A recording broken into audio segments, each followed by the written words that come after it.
लेखनका कुरा धेरै हुन्छन्।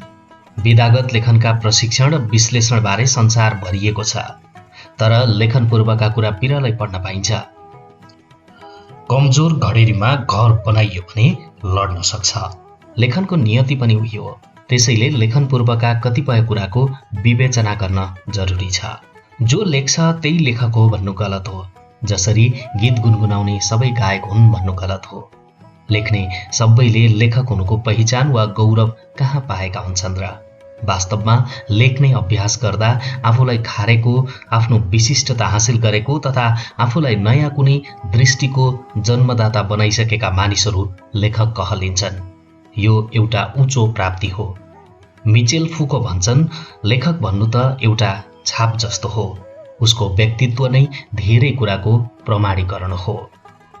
लेखक बनेर स्थापित भएकाहरूको दृष्टिकोणमा देशलाई बाटो देखाउँछ, सभ्यता सिँगार्छ, अल्मलिएका मान्छेहरूलाई मार्गदर्शन गर्छ र जीवन र जगतको सार आम मान्छेलाई बुझाउँछ। यस्ता कुनै पनि लक्षण नभएको मान्छे जीवनभर लेखेर करोडौं पाना भरिसकेर पनि लेखक हुँदैन।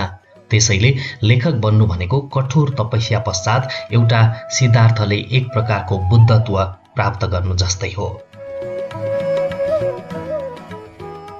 लेखकीय मार्ग।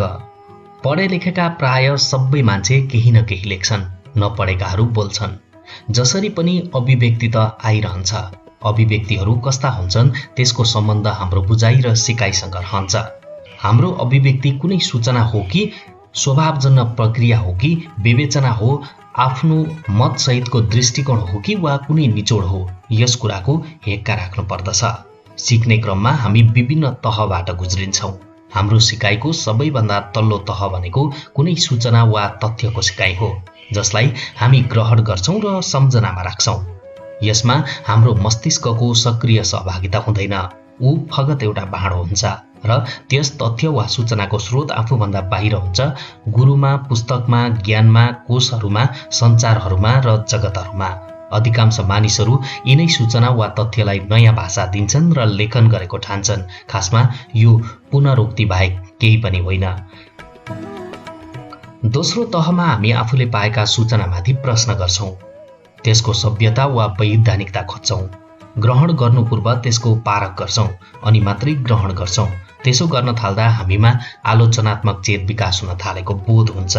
तेस्रो, हामी सूचना वा तथ्यलाई सप्रसङ्ग हेर्न थाल्छौँ, परिप्रेक्ष्यहरू केलाउँछौँ, तथ्यका विविध पक्ष बुझ्छौँ र छ भने वैकल्पिक सत्यको पनि उत्खनन गर्छौँ। यसो गरिरहँदा हामीमा अनुसन्धानात्मक चेतको विकास हुन जान्छ। साथै यसले हामीलाई विविध विचारहरूको बीचमा लगेर उभ्याउँछ।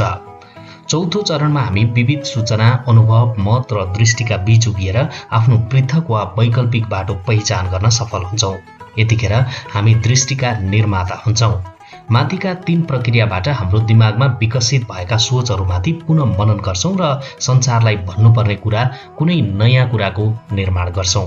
नयाँ शैलीमा पनि निर्माण गर्छौँ। यस तहबाट निस्केका अभिव्यक्तिले हामीलाई साँचो अर्थमा लेखक बनाउने हो। एउटा कुरा, माथि सबै तहबाट हामी गुज्रिए पनि हाम्रो मस्तिष्कको तीव्रताका अनुसार हामी कति छिटो चौथो तहमा पुग्छौँ त्यो भन्न सकिँदैन। कोही कलिरै उमेरमा चेतनाको त्यो उच्चतामा पुगेको देखिन्छन् भने कतिपय वयोवृद्ध लेखकहरू पनि पहिलो चरणमै रुमल्लिरहेका भेटिन्छन्। उल्लेखित सबै तहका मानिसहरू लेख्छन्, तर लेखकको नियति तह अनुसारकै हुन्छ। लेखनको व्योम। आफ्नै लागि लेख्छौँ, सिरानी मुनि राख्छौँ अथवा कसैले नदेख्ने गरी डायरीका पानामा च्यापेर राख्छौँ। विघ्नै भए प्रेमपत्रमा समावेश गर्छौँ, स्वयंका लागि लेखक हुन्छौँ। कसो कसो बाआमाले थाहा पाउनुहुन्छ। अगेनाका डिलमा वा बैठक कोठामा बसेर भन्न लगाउनुहुन्छ। साथीभाइ वा छिमेकी आएको बेला भन्न लगाउनुहुन्छ। हिचकिचाउँदै लजाउँदै सुनाउँछौँ, घरमा लेखक हुन्छौँ। अलिअलि हल्ला हुन्छ। टोल, सभा वा मन्दिरमा पढ्न लगाउनुहुन्छ। स्कुलमा प्रतियोगितामा भाग लिन्छौँ, टोल वा समाजका लेखक हुन्छौँ। हौसला बढ्छ, पत्रपत्रिकामा आउँछ, प्रतियोगितामा पुरस्कार पनि आउँछ। क्षेत्रले हाम्रो लेखक भन्छ, राष्ट्रका लेखक हुन्छौँ। विश्वमै लेखकहरूको बिरादगीमा मिसिन पुग्छौँ। यो आफूबाट विश्वतिरको यात्रा निरन्तर विस्तारित हुँदै जाने लेखकीय व्योम हो। कहिलेकाहीँ राष्ट्रिय आकार लिइसकेका र वैश्विक आकारतिर उन्मुख हुन उपेक्षित लेखकले लय गुमाएर पुनः टोलका जातका वा चुला चौकोमा लेखक हुन पनि पुगेका छन्। यो कुरा मनमा लिन जरुरी छ।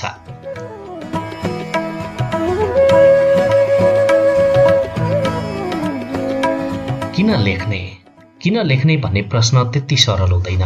यसका उत्तरहरू विविध हुन सक्छन्। पहिलो आयो लेखेँ। टेनिसले 9 वर्षको उमेरमा कविता लेखेका थिए। यसैबारे उनले पछि लेखे, कविता आयो त्यसैले लेखे। के वा कस्तो आयो त्यो कुरा यस कोटीमा लेखकहरूले हेर्दैनन्। दोस्रो प्रेरणाबाट लेखेँ। कुनै भव्य लेखक वा कविलाई पढेपछि प्रेरणा जाग्छ, जाँगर चल्छ, त्यस्तै हुन्छु भन्ने लाग्छ। अथवा सृजनशील साथीभाइबाट पनि यस्तो प्रेरणा आउँछ र लेखिन्छ। तेस्रो नाम वा गौरवका लागि लेखेँ। धेरैजसो लेखकहरूको उत्तर हो यो। भन्नलाई देशको भाषा साहित्यको संस्कृतिको वा सभ्यताको सेवा गर्ने हेतुले लेखे भन्छन्। चौथो आर्थिक प्रयोजनका लागि लेखेँ। लेखनलाई पेशा बनाउनेहरूको अभिव्यक्ति हो यो। व्यावसायिक लेखन एक पेशा हो। यसो हुनुमा कुनै समस्या छैन।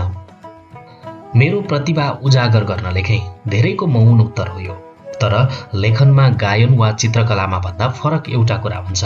यहाँ विचारको नवीनता, सार्थकता वा भव्यताको पनि जाँच हुन्छ। प्रतिभा आयो लेखेँ भन्नेहरू धेरैजसो अवस्थामा बलेसीमा झरेका पानी हुन पुग्छन्। मसँग भन्नलाई नयाँ कुरा वा दृष्टि छ, त्यसैले लेखेँ। बिरलै सुनिने कुरा हो यो। म यसै बुदाको पक्षमा मतदान गर्न उभिएको छु। भन्नलाई नयाँ कुरा वा दृष्टि हुनु भनेको के हो? क अध्ययन वा अनुसन्धानले दिएको तर अरूले थाहा नपाएको जीवन जगतका लागि उपयोगी कुनै ज्ञान वा यथार्थ साझा गर्नु। ख चिन्तन मनन वा ध्यानबाट विकसित कुनै नयाँ तर सार्विक सत्य, दृष्टि वा ज्ञानलाई सार्वजनिक गर्नु। ग अनुभवबाट पाएको ज्ञान वा दृष्टि जो अहिलेसम्म सतहमा आएको छैन तर सतहमा ल्याउनाले मानव मात्रैलाई फाइदा गर्न सक्छ भने त्यसको प्रकाशन गर्नु।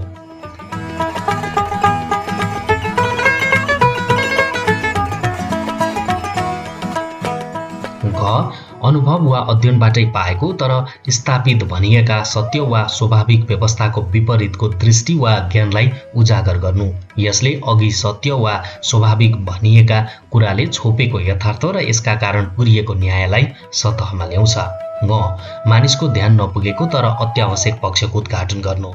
च हराउन लागेका, नेपथ्यमा परेका, सङ्कटापन्न हुँदै गएका तर निर्दोष र हितकारी रहेका मूल्यहरूको संरक्षण, हस्तान्तरण र पुनर्व्याख्या वा नवीकरण गर्नु।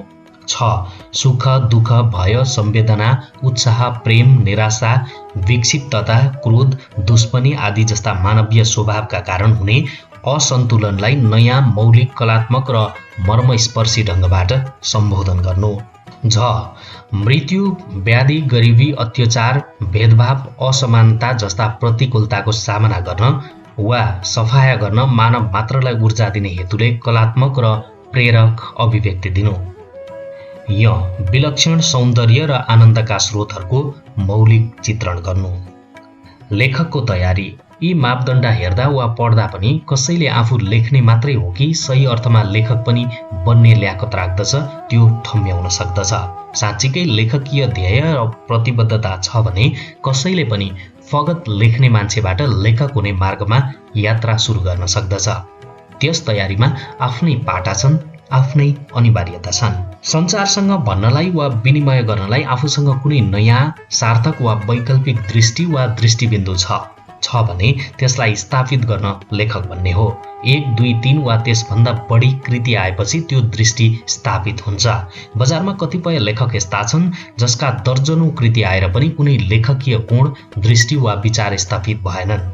केही लेखक यस्ता पनि छन् जसको एउटै मात्र किताबले पनि सभ्यताको जग बलियो बनाइदिएको छ। किताबको सङ्ख्याले सभ्यतालाई निको गर्दैन। लेखकको मूल अस्त्र भाषा हो। कमजोर भाषा भएका लेखक सधैँ अरूको बैसाखी टेकेर उभिन बाध्य हुन्छन्। तिनीहरू सम्प्रेषणीय हुनका लागि अरूमै भर पर्छन्। प्रुफ रिडर वा सम्पादकले कस्तो विचारको रङ दल्यो थाहै पाउँदैनन्। ती काग हुन्, कोइलीले कतिखेर तिनको गुणमा अन्डा पार्यो थाहै पाउँदैनन्। त्यसैले भाषा शुद्ध, सुन्दर र प्राञ्जल बनाउन जरुरी छ। अधिकभन्दा अधिक सुन्दर पुस्तक पढ्नु भाषा निर्माणको एक मात्रै अचूक अस्त्र हो। शब्दकोश, व्याकरण, तालिम आदि भनेका सहायक मात्रै हुन्। आफू कुन विधामा जाने त्यो तय गर्नुपर्छ। एकभन्दा बढी विधामा पनि जान सकिन्छ, तर उक्त विधाको सटिक सैद्धान्तिक ज्ञान, इतिहास, विकासक्रम, प्रयोग र त्यस विधामा अन्य लेखकहरूले लेखेको साहित्य आदिको न्यूनतम ज्ञान हुन जरुरी हुन्छ। नत्र लेखकले सधैँ नयाँ लेखेँ भनी ठान्छ, तर पुनरावृत्ति दोषबाट ग्रसित भइरहन्छ। लेखन रिक्ततामा उभिँदैन। लेखनसँग समाज, इतिहास, विज्ञान, संस्कृति, दर्शन आदि अनेक पाटा उभिन्छन्। सबै कुरा त सम्भव नहोला, तर लेखकले आफ्नो लेखनको आधार बनाएको ज्ञानकोशका न्यूनतम पाटा भने जानेकै हुनुपर्छ। टी.एस. इलियट भन्थे, युरोपमा बसेर लेख्ने लेखकको मस्तिष्कमा युरोपको मस्तिष्क हुनुपर्छ। परिवेशको जानकारी नराख्ने लेखकले आफूलाई नवीकृत गरिरहन सक्दैन। उनको लेखन कागती निचोरे जस्तो हुन्छ। एक वा दुई पल्टसम्म रस आउला, त्यसपछि तितो झोल वा छोक्रा आउँछ। अन्य कुनै कुरा एक लेखकका सामान्य होला, तर चिन्तन, अध्ययन र चेतनामा ऊ औषधभन्दा धेरै माथि हो। तर यो उचाइ निरन्तरको साधना भए भने पुनः खसी जान्छ। यो उचाइमा टिकिरहन अथवा अझ माथि जान धेरै कुराको त्याग गर्न जरुरी हुन आउँछ। लेखकसँग भन्नलाई आफ्नै मात्रै कुरा त कति पो होलान् र, साथै उसले आफ्नो कुरा किन सुन्ने वा पढ्ने जगतले। लेखक धेरै जस्तो अवस्थामा अरूको कुरालाई अभिव्यक्ति दिने सृजनशील माध्यम बनिरहेको हुन्छ। त्यसैले एउटा लेखक एउटा राम्रो मनोविज्ञ पनि हो र कसैले सुख दुःखको कुरा गरिरहँदा त्यस व्यक्तिगत सुख दुःखलाई सार्विक सुख दुःखको रूपमा चित्रण गर्ने सम्भावना छ या छैन, एउटा सचेत लेखकले त्यो कुरा हेर्न जरुरी छ। नितान्त वैयक्तिक कुरामा संसारको चासो उत्तिकै हुन्छ भन्ने कुरा गलत हो। संसार व्यस्त छ र आफ्नै धुनमा छ। एउटा लेखक कुनै न कुनै सभ्यता र संस्कृतिको भूगोलमा उभिएको हुन्छ। त्यो सभ्यता र संस्कृतिका केही परिचयात्मक स्वभाव हुन्छन्, मान्यता हुन्छन्। तिनको न्यूनतम जानकारी एउटा लेखकमा हुन जरुरी छ।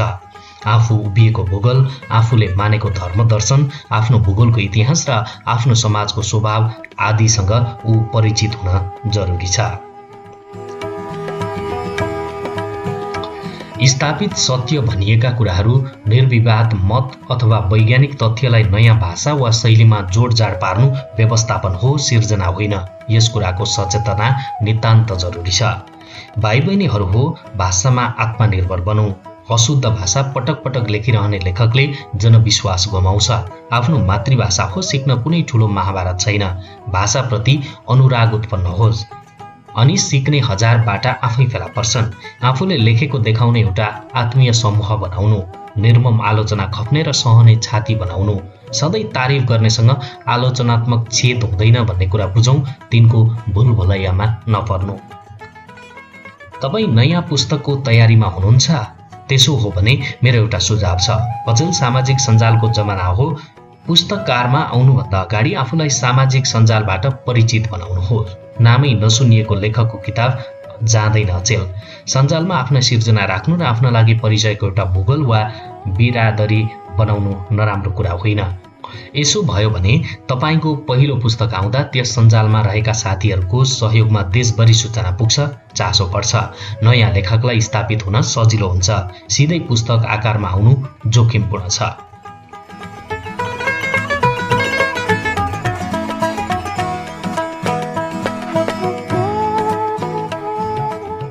पत्रपत्रिकाले छापेनन्, सञ्चारमा अटाएन, तपाईँ आफै सञ्चार हो, आफै मिडिया अचेल।